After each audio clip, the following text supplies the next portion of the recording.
Okay, everyone, I wanted to give you a little extra information about the definition essay because I know some of you are still struggling either putting together your outline or visualizing your paper, so I want to give you a little assistance with that.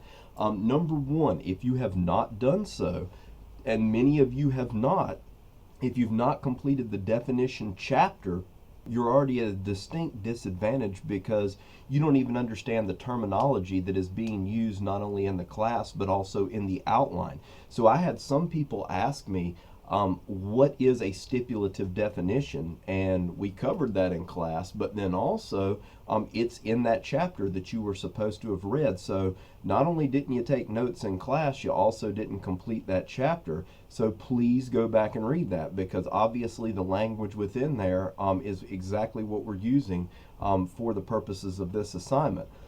The other thing is, please use the help files such as this one that I am providing for you because I had some people that did not even look at any of the documents that I put online for the paper one assignment, and it was right underneath the assignment sheet, and there were extremely helpful documents on there that not only showed you sample papers but also gave you different ways that you could develop your points. So if your paper came up short of the requirement and you said, well, I just didn't have any more that I knew how to write, had you looked at that, specifically the paragraph development for techniques, which we not only covered in our PowerPoint in class, but also I put in a handout form down there, that made it difficult for you. So I'm trying to give you the absolute best chance to succeed. So please make sure you're using those documents that I've got for you online.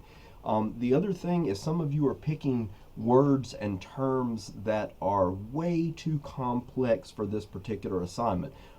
We need to keep it to something that is manageable. Remember, you are going to be composing this on the midterm exam, so it doesn't need to be something so complex, so hard for you to imagine and fathom that is causing you the problem. The paper itself is going to be difficult enough perhaps to where you don't want to add to it by picking something that is really difficult. So as I mentioned in class, stick to easy to visualize nouns and avoid adjectives. And let me show you some examples of terms that you might want to ignore, or not ignore but not use.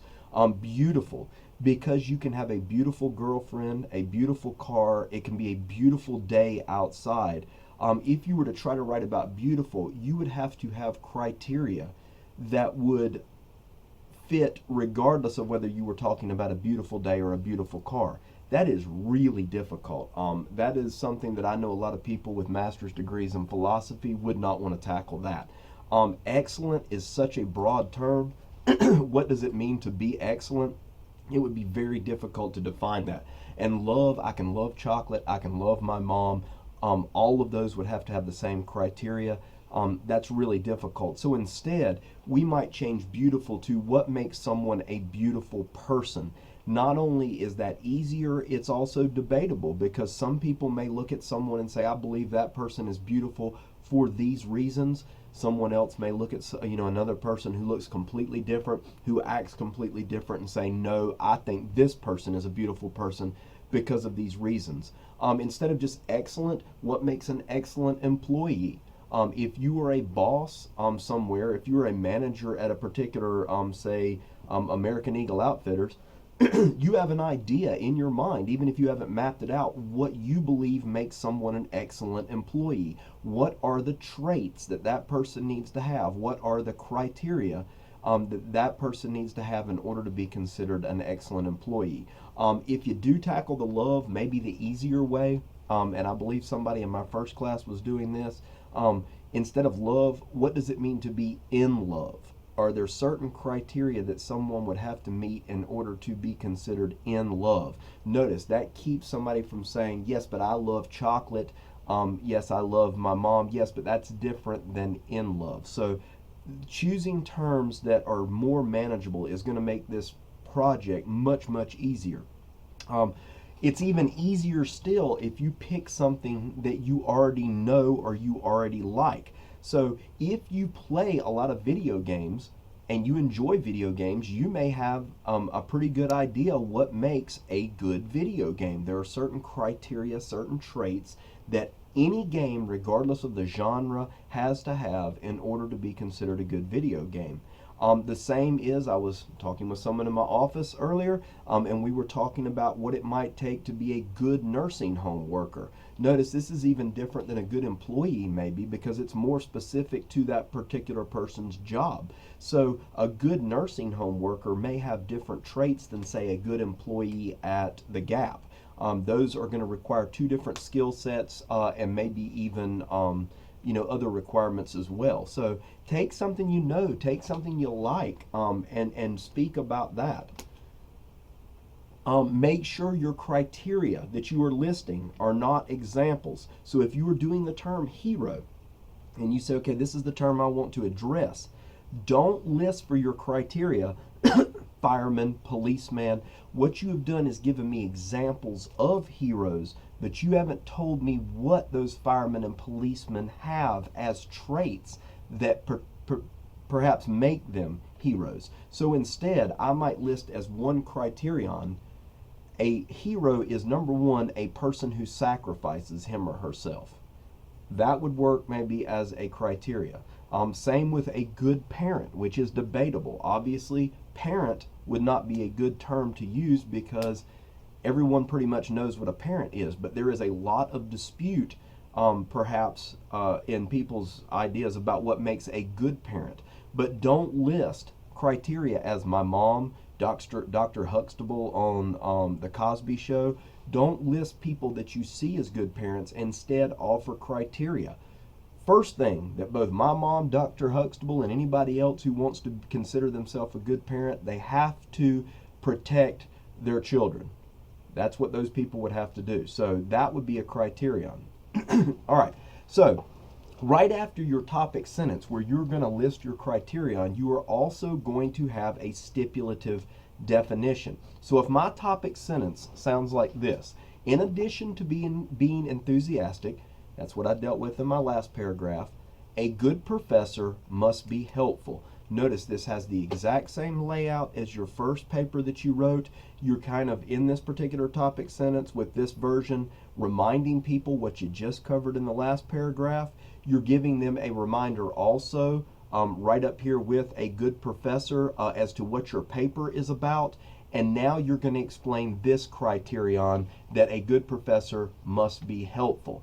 But I have to then, immediately after that topic sentence in my paper, offer a stipulative definition, which is the way I am defining that particular criterion in my paper. It does not necessarily mean that is the only definition that a person may give. It is your definition, the way you are defining it. So you might start with your topic, or after your topic sentence, by helpful, I do not mean the person should do the work for a student. Instead, the teacher needs to provide information to the student and encourage the student to work on their own to acquire the necessary information. That right there would be a stipulative definition for what I mean by helpful. And notice, that definition that I gave, even though it is not perfect by any stretch of the imagination, is it at least an attempt to help readers understand exactly what I mean by helpful. Other people may define helpful in a different manner, but for the purposes of this paper and specifically this paragraph, this is what I mean by helpful. All right, so let's look at this. If I am writing about a video game, my first three pieces of criteria might be that in order for a game to be a good video game, it has to be visually appealing, and I would have to be able to explain not only what I mean by visually appealing, but offer examples of what would count and what wouldn't count as visually appealing. Challenging, and each level has to be distinctly different from the other levels. And those are only the first three. I may say have 4 or 5 of those. So let's look at how this would work in a body paragraph. The topic sentence is in red and the stipulative definition is in green.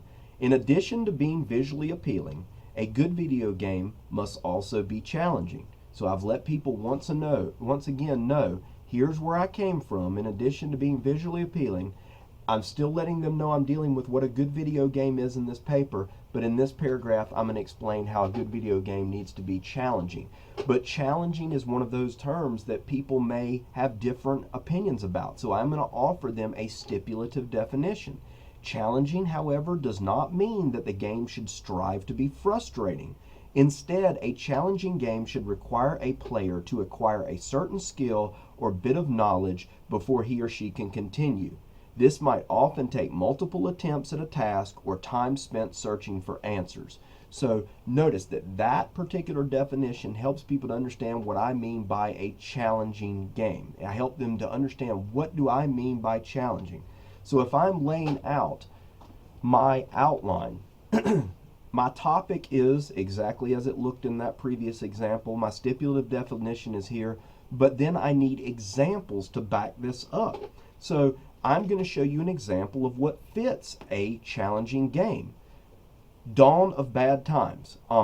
The reason I believe this fits is because many levels require a player to visit many people and places before they can proceed to the next level. So it's challenging not because it's frustrating, but because I have to actually do some work in order to get to the next level, other than just simply pointing and clicking. I have to visit multiple people and places. And then not only that, but I go on to say the player also has to be smart enough to take the pieces of those conversations and extrapolate the information necessary to solve the riddle of the gatekeeper, which is at the end. So this shows an example of something that is challenging. It is requiring me to do work to acquire information in order to get to the next level.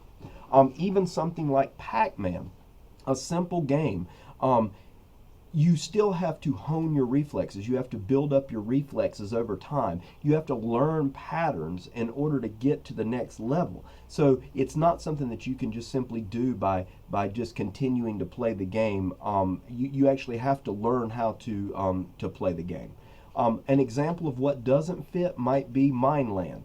Time consuming, but not challenging. In this game, you might just simply have to right click to place mines all around your castle and just wait for the next wave of enemies. And so what you're basically doing, any small child could do. You're just placing mines. It's great for killing time, but it's not a challenging game because you're not really having to learn anything. You're not having to acquire anything to get you to the next level. So that if I look at a paper, and notice what I've got for you here, or not a paper, but a full paragraph. I have all of this color coded for you, and notice what I did was the examples of what fits the criterion up there of challenging. I've actually separated in my paragraph. So I have what fits, then I show you what doesn't, and then I have what fits. Again, in addition to being visually appealing, a good video game must also be challenging. What do I mean by challenging? Challenging doesn't mean the game should strive to be frustrating. Instead, a challenging game should require a player to acquire a certain skill or bit of knowledge before he or she can continue. This might often take multiple attempts at a task or time spent searching for answers. My first one that shows what counts as challenging. Dawn of Bad Times certainly presents many challenges for players. For instance, many levels require a player to visit multiple people and places before they can proceed to the next level. For instance, in one level, a person needs to chat with almost everyone in town before he or she can get access to the catacombs. Not only does this take time, but the player also has to be smart enough to take the pieces of those conversations and extrapolate the information necessary to solve the riddle of the gatekeeper. So not the best written sentence, but you get the point. This shows what fits. But then I've taken what doesn't fit and expounded on that. Just because a game is hard, though, doesn't mean it's challenging. This is certainly true of Mineland. It is certainly a hard game to play because it is time consuming, but it is not challenging. Players spend a lot of time placing mines around their castles and waiting for enemies to approach. Still, other than right-clicking to place mines and waiting for the next wave of enemies, there isn't much a player needs to do to achieve success and move on to the next level. My 5-year-old niece is able to clear almost as many levels as she wishes before she tires of the game and leaves the computer. So notice that helps me to understand a game that is not challenging. I'm going to go back to another one that is. Challenging, however, doesn't require a game to be complex. The old 80s game Pac-Man is an extremely simple design, but it is challenging. A player must hone his or her reflexes over time and learn patterns in order to progress to the next level. So notice that you could have put those in any order you wanted. You could have had your two examples of what fits side by side and then ended with what doesn't. You could have started with what doesn't fit. It doesn't matter so long as you have good examples to show is an example of what fits, here's what doesn't. I would strive for, if you were working on a paper that has say 4 to 5 body paragraphs, at the very least shoot for 2 really well developed examples to prove what it is you're trying to show, and make sure that you offer an example of what fits and what doesn't fit. If you are working with only 3 body paragraphs, I would shoot for, at the minimum, having 3 examples, maybe as this does here, 2 that fit and 1 that doesn't, or vice versa. That if you tried to do 3 or 4 for every single body paragraph, and you were doing a 5 paragraph or 5 body paragraphs, there's no way you will get finished with that for the exam. So like I say, if you're doing 4 or 5 criteria, I think 2 really good examples for each criterion will be fine. If you're only using 3 criteria, then you're probably going to want to use more examples to make your points clearer. All right. Last thing, as you are starting your stipulative definitions, you might also use these templates right here. So that you can know, okay, I'm actually offering a stipulative definition. So in the case of the last word, challenging, I might say, by challenging, I mean, or challenging does not simply mean blah, blah, blah. Instead, challenging is this right here. Or challenging means, just something that simple would be enough to get you started with that definition. Or finally, the fourth one, challenging as it applies to this argument means. So you're just letting your reader know, as it applies to what I am currently arguing, here's what I mean by that. So use those templates to help you along. Use the other information that I provide for you. Let me look right here as to what I've got listed with that. I've got a little more help with the definition essay, a file that will show you also how you can format your thesis statements differently. Maybe format that like you did for the first paper, but then also what I list as a different type of thesis statement may also be beneficial to you, especially if you're listing 4 or 5 criteria for your paper. So let me know if you got questions, and I look forward to seeing some new outlines on Monday when y'all come into class, or actually Tuesday depending on which class you're in. So let me know if you got questions, and I will talk with you all soon.